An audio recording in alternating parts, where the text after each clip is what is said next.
Agri-Challenge, le magazine de l'entrepreneuriat agricole et du développement durable. La Banque agricole du Niger, Bagri, sponsor officiel d'Agri-Challenge. Bagri, nous œuvrons pour votre autonomie.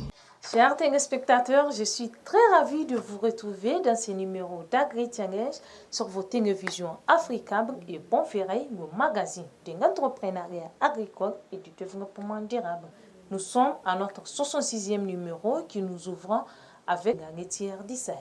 Cette société agroalimentaire dispose d'une gamme variée de yaourts et jus connus sous la marque Dadi et Sahelia.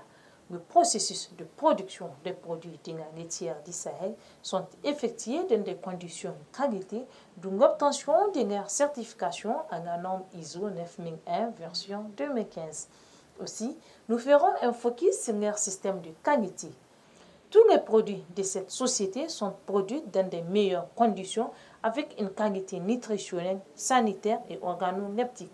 Ensuite, vous aurez un reportage sur les difficultés d'emballage des produits agroalimentaires. Ces produits sont emballés dans des sachets plastiques qui sont importés des pays voisins comme le Bénin, le Nigeria ou encore de la France ou de la Chine.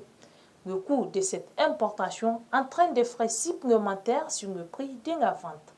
Pour soulager les transformateurs sur les problèmes d'emballage, une unité industrielle de production de films plastiques biodégradables et en construction à la cité de l'innovation de Sadoré, située à une trentaine de kilomètres de la ville de Niamey. Et nous finirons ces numéros avec un reportage sur la transformation d'arachide à Saï, un département situé à 55 km de la ville de Niamey. À Saï, l'activité principale des femmes est la transformation d'arachide. Les femmes de cette localité mettent leur savoir-faire pour transformer l'arachide en plusieurs dérivés, notamment l'huile, le tourteau et la pâte d'arachide. À Saï, la transformation d'arachide occupe une place importante dans le revenu des ménages. Elle offre une opportunité de création de richesses et une main-d'œuvre importante. Restez avec nous, chers téléspectateurs, pour le développement de ces 4 reportages. A tout de suite. Agri-Challenge.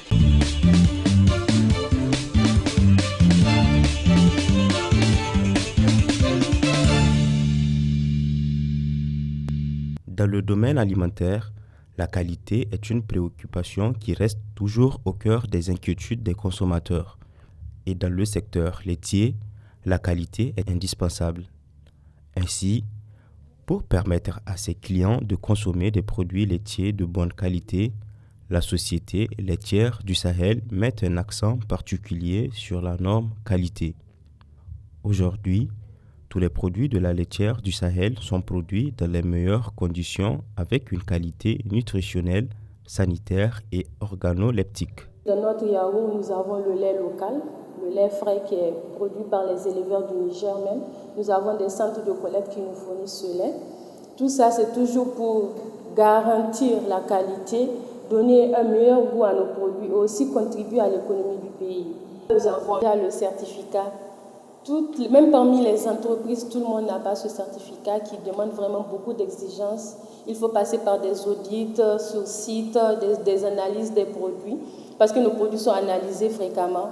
De l'autre côté, pour celui qui fait à la maison ou bien pour celui qui n'a pas cette certification-là, souvent la fréquence des analyses, elle n'est pas la même que pour nous qui avons des exigences, qui avons une norme et qui avons des contrôles régulièrement.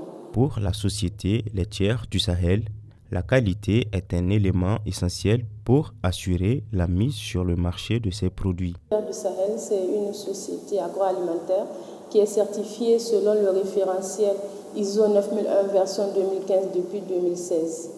Cette norme nous fournit les exigences liées au système management de la qualité qui permet à l'entreprise d'être efficace déjà et aussi de satisfaire les besoins de la clientèle, c'est-à-dire tout ce qui est qualité. Notre première mission, c'est vraiment de garantir la qualité à nos consommateurs. Et nous avons plusieurs référentiels aussi à part ça et des normes comme les normes du Codex alimentaire que nous suivons et nous mettons en place les bonnes pratiques d'hygiène, les bonnes pratiques de fabrication pour garantir des produits sains pour le consommateur du début jusqu'à la fin de la chaîne de production.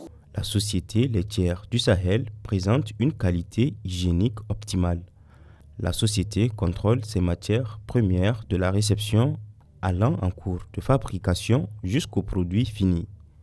Elle reçoit régulièrement des contrôles d'auditeurs des bonnes pratiques d'hygiène. Nous avons un cabinet qui est international, SGS, qui vient, c'est un cabinet certificateur, c'est-à-dire que c'est eux qui ont fait l'audit, qui ont vu que nous remplissons tous les critères pour avoir ce certificat-là depuis 2016. Et chaque année, ils reviennent pour des audits de contrôle. S'ils trouvent qu'il y a beaucoup d'écarts et que nous ne remplissons plus les conditions, les critères, le certificat peut être retiré.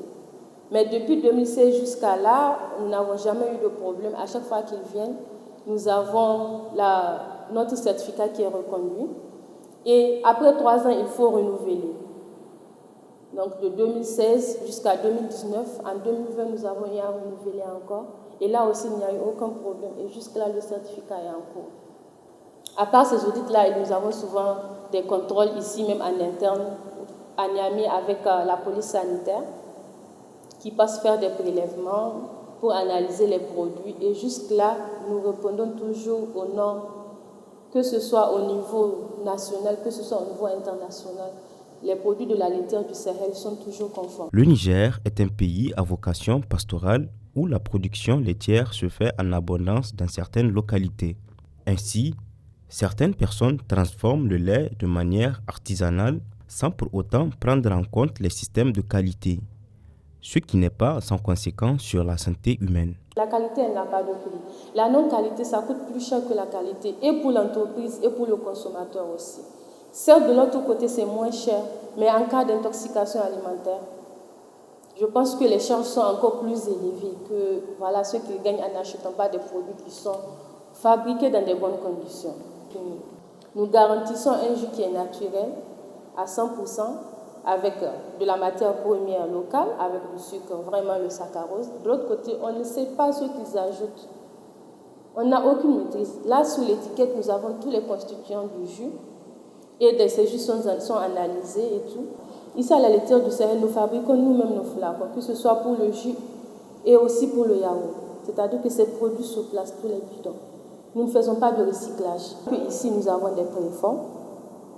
Ils sont fabriqués ici, même au Niger, que nous utilisons pour souffler nos flacons sur place. La société laitière du Sahel sensibilise aussi son personnel de l'usine aux bonnes pratiques en matière de qualité, d'hygiène et de sécurité. Par rapport au centre de collecte, déjà, nous avons des spécifications internes que nous leur avons communiquées. Ils font des analyses déjà chez eux avant d'amener.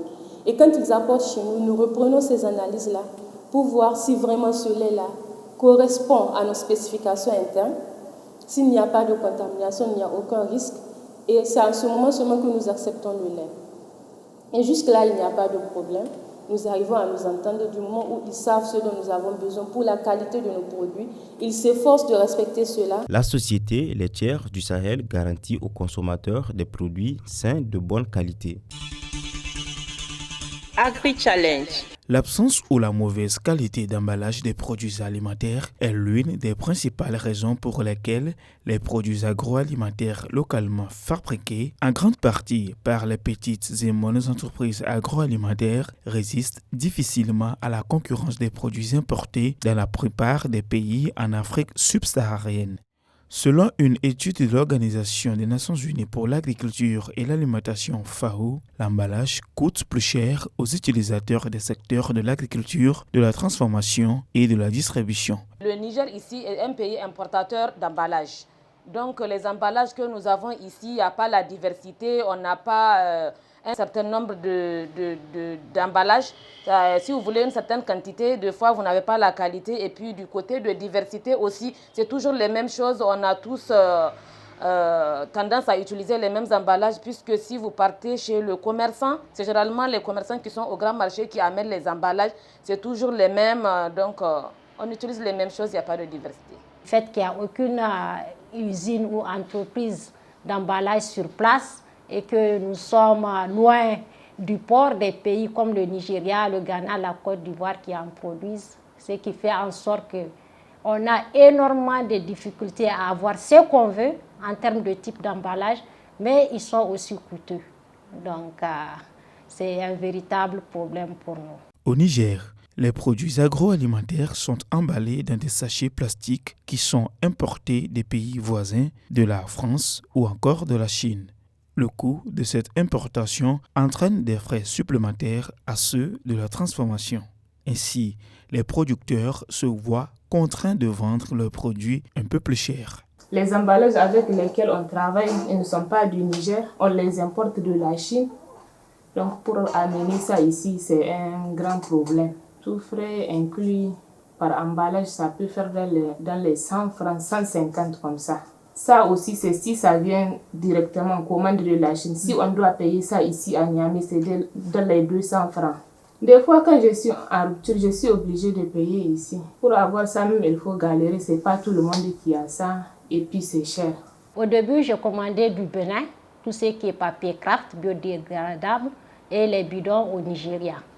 Mais depuis la pandémie, je suis obligée de prendre ce qu'il y a sur place. Il y a quelques commerçants au niveau du grand marché qui importent quand même des emballages, même si, comme je l'ai dit, des fois on est limité en termes de choix. Parce que si un emballage n'est pas adapté à ton produit, vous imaginez un peu ce que ça fait, quoi. Quand on importe, en fait, si on achète une grande quantité, on arrive à avoir quelques petites économies d'échelle. Parce qu'avant, moi, je faisais 2 fois l'année, donc je fais un stock semestriel. Donc, ce qui permet de gagner un peu sur la grande quantité.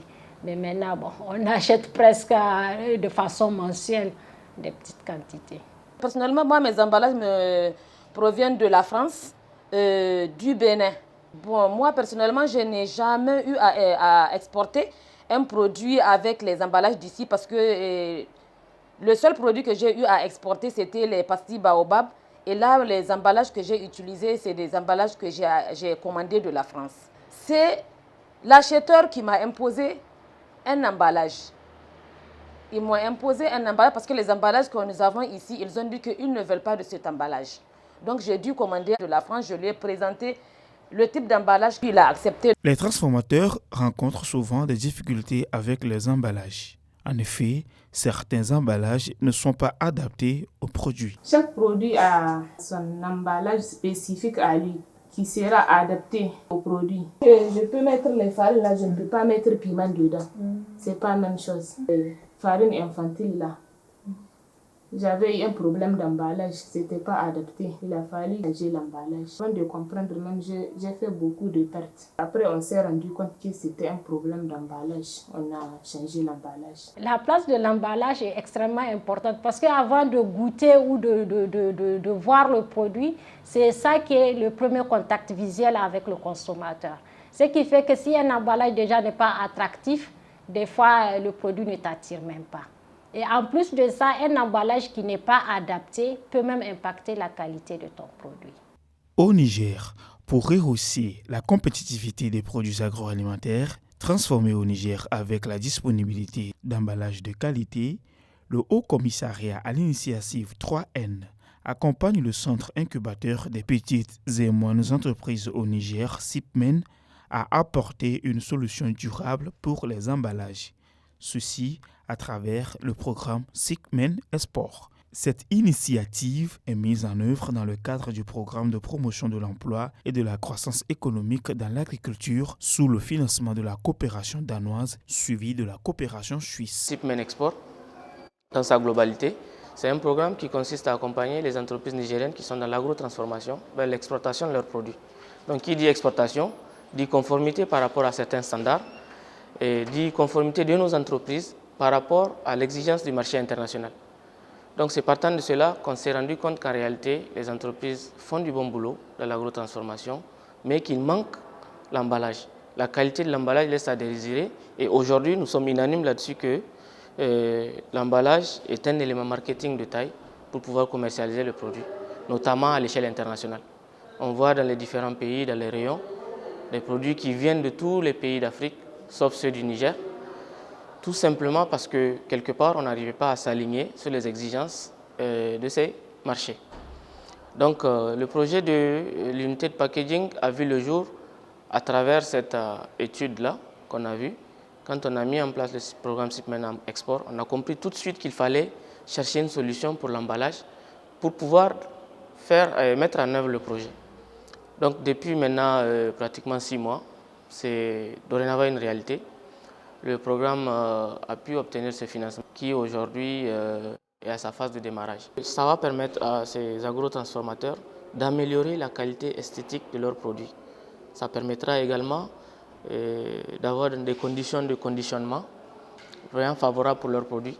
Parce que dans le cadre du programme, le SIPMEN conseille aussi ces agrotransformateurs vers le choix des emballages. C'est ça la spécialité, c'est ce qu'on compte apporter à ces entreprises. Et nous restons convaincus qu'avec tout ce qu'on compte mettre en place, la qualité esthétique de leurs produits sera meilleure et ils auront un argument de taille marketing pour pouvoir commercialiser leurs produits. Non seulement ici, mais avec le contexte de la ZLECAf aussi, ça va beaucoup les avantager par rapport aux produits qui nous inondent ces dernières années. Le cabinet Quality Corporation est le responsable de la gestion de cette unité industrielle de production de films plastiques biodégradables à la Cité de l'innovation de Sadoré, une cité située à une trentaine de kilomètres de la ville de Niamey. À travers la mise en place de cette unité, l'un des défis liés à la transformation des produits agroalimentaires sera relevé. Nous avons acquis tout ce qui est machines nécessaires pour produire du film plastique biodégradable sur place au Niger et aussi une imprimante multifonction capable d'imprimer tout type de design sur les emballages. Donc à l'heure actuelle, le projet, je peux vous dire qu'il est à peu près à 10% de réalisation.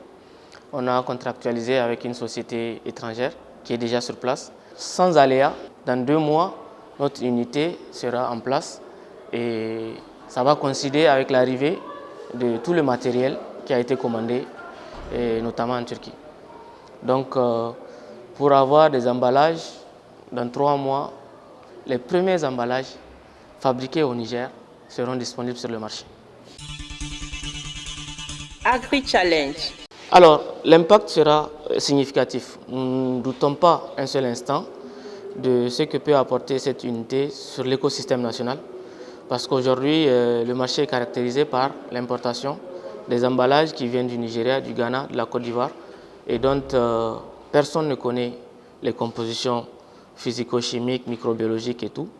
Et donc, du coup, nous avons une opportunité de pallier non seulement à un problème d'emballage, mais également, je fais un clin d'œil à une problématique de santé publique. Aujourd'hui, nous avons la possibilité de mettre à la disposition de nos entreprises des emballages dont nous connaissons la nature. C'est des emballages écolos, oxo-biodégradables. On a la capacité de faire plusieurs types d'emballages qui ne sont pas nocifs pour l'environnement. L'emballage joue un rôle primordial. Vous n'êtes pas sans savoir qu'aujourd'hui, quand on assiste aux foires sur l'agrotransformation, on voit des produits de très bonne qualité, naturels, le plus souvent biologiques. Mais l'emballage fait en sorte que aujourd'hui ces produits ne sont pas connus, de 1. Et aujourd'hui, le consommateur nigérien est de plus en plus orienté vers la recherche des informations sur l'étiquetage. Non seulement l'emballage, mais il y a également l'étiquetage qui est très important. Une fois que le produit est bien emballé, bien étiqueté, je vous dis que c'est un argument de taille. Et aujourd'hui, on assiste à une clientèle qui est de plus en plus regardant vers ces compositions physico-chimiques, microbiologiques de ces produits-là. Et donc, indéniablement, ça va améliorer la qualité et ça sera un argument de taille sur l'économie de l'agrotransformation. La création de cette usine de fabrication d'emballage entend permettre aux transformateurs de pouvoir écouler leurs produits avec des emballages bien adaptés, prolongeant ainsi la durée de vie des produits en question. Si le Niger arrive à mettre une usine d'emballage, ça va être un très grand soulagement pour tous les transformateurs et transformatrices de ce pays. Parce que c'est tout le problème qu'on a. On transforme, on n'a pas les emballages adéquats pour mettre les produits. Parce que les emballages que nous avons 2 fois, ce ne sont pas des emballages qui sont adaptés à nos produits. Et on est obligé de les acheter comme ça puisqu'on n'a pas le choix du tout. Si on arrive à avoir une usine d'emballage sur place et qui peut vraiment nous fournir toute la diversité d'emballage qui est adaptée à nos produits, je pense qu'on serait compétitif sur le marché. Parce que quand on regarde en général ce qui nous vient d'ailleurs, c'est plus l'emballage que le contenu. Alors que nous, si on a et l'emballage et le contenu, donc vous imaginez qu'on sera très, très compétitif. Et en plus de cela, le coût de production va diminuer. Parce que maintenant, quand on fait les calculs des coûts de production, l'emballage, toute la question d'électrification et autres viennent alourdir nos coûts de production. Ce qui fait en sorte que les produits ont des difficultés quand même à concurrencer ce qui vient des autres pays. La mise en place de l'usine va beaucoup nous soulager. Ça sera adapté à nos réalités. L'investissement pour un bon emballage n'est plus simplement une option économique pour la viabilité des petites et moyennes entreprises agroalimentaires, mais s'érige en un impératif pour l'accès au marché, pour la qualité et la sécurité sanitaire des produits agroalimentaires. Agri-Challenge.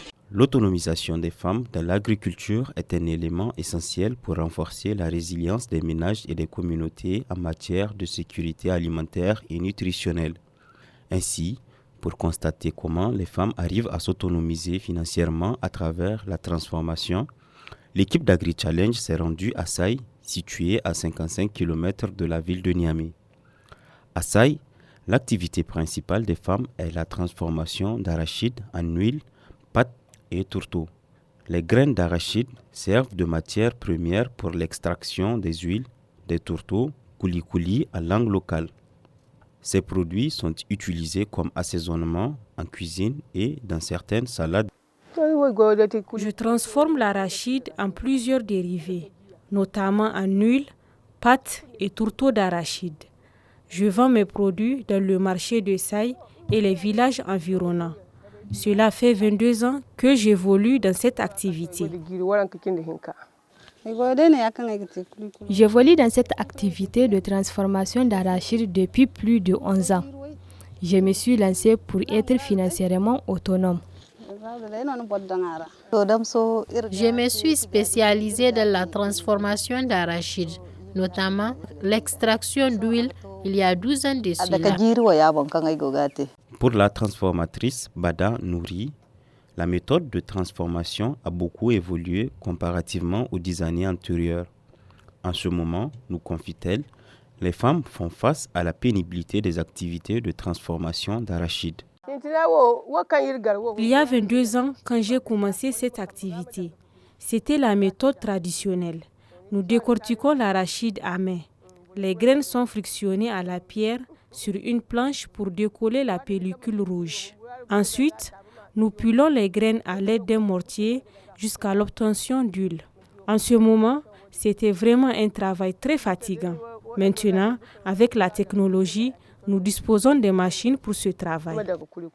Les transformatrices d'arachide ont aujourd'hui des facilités dans cette activité grâce à l'apparition des machines de décortiquage et d'extraction. Ceci est une avancée quand on sait que cela n'a pas été le cas dans un passé récent. La transformation d'arachide est tout un processus. Le décortiquage de l'arachide s'est fait à l'aide d'une machine. Pour extraire l'huile, nous chauffons les graines dans une vasque en tôle de 40 à 60 cm de diamètre, dans laquelle elles sont remuées en permanence par grattage du fond de la vasque. La réussite de cette opération conditionne le rendement de l'extraction. Après cette étape, nous amenons les graines au moulin. Pour bien réussir l'extraction d'huile, nous malaxons la pâte obtenue à l'aide d'un pilon dans un mortier. Puis, nous passons au pétrissage. Ensuite, nous découpons le résidu pour préparer le tourteau.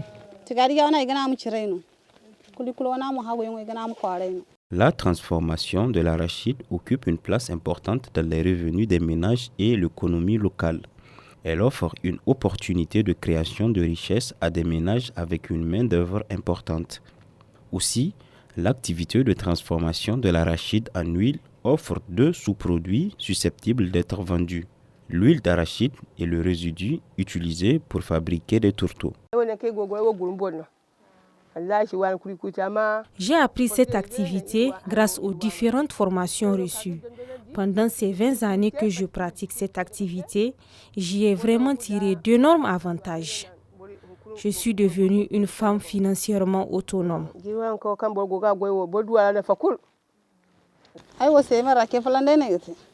Je transforme l'arachide une fois par semaine. Actuellement, je transforme un sac et demi en huile et tourteau. Je gagne énormément dans cette activité. J'arrive aussi à subvenir à mes besoins, ceux de mes enfants et même de mes parents. D'ailleurs, grâce à cette activité, j'ai acheté un réfrigérateur avec lequel j'ai fait d'autres commerces. En 12 ans d'activité dans la transformation d'arachide, je vous confirme que l'impact à travers notre autonomisation financière est réel. De cette activité, j'ai acheté une parcelle. L'activité d'extraction d'huile d'arachide est très avantageuse. J'ai la capacité de transformer plus de 20 sacs par mois. Avec seulement 2 sacs, je peux extraire 25 litres d'huile, voire même plus. Actuellement, c'est un sac et demi que je suis en train de transformer et j'ai eu plus de 23 litres. Quant à la pâte d'arachide, je produis pour 1 sac ou 2 par mois. Malgré les évolutions constatées dans la transformation d'arachide, les transformateurs continuent encore à extraire l'huile de manière semi-artisanale. À Saï, les femmes transformatrices rencontrent des difficultés dans l'extraction d'huile par insuffisance et manque de certaines machines pour la transformation, même si l'activité principale des femmes de cette localité reste la transformation de l'arachide. La plus grande difficulté que nous rencontrons, c'est la cherté de l'arachide et l'insuffisance des matériels de transformation. J'ai vu dans certaines localités, elles ont des matériels conçus spécialement pour l'extraction d'huile. Nous manquons aussi des machines qui permettent de décoller la pellicule rouge de la graine d'arachide.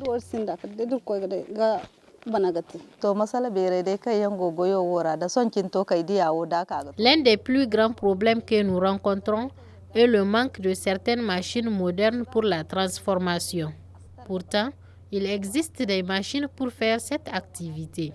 Quand nous prenons juste le fait de décoller la graine d'arachide de sa pellicule rouge par exemple, cette tâche est difficile à réaliser pendant la saison pluviale, car la graine d'arachide devient humide. Dans le département de Saï, il n'y a qu'une seule machine pour faire ce travail. Vous voyez, c'est très insuffisant, surtout que la majorité des femmes de Saï, notre activité principale est la transformation d'arachide.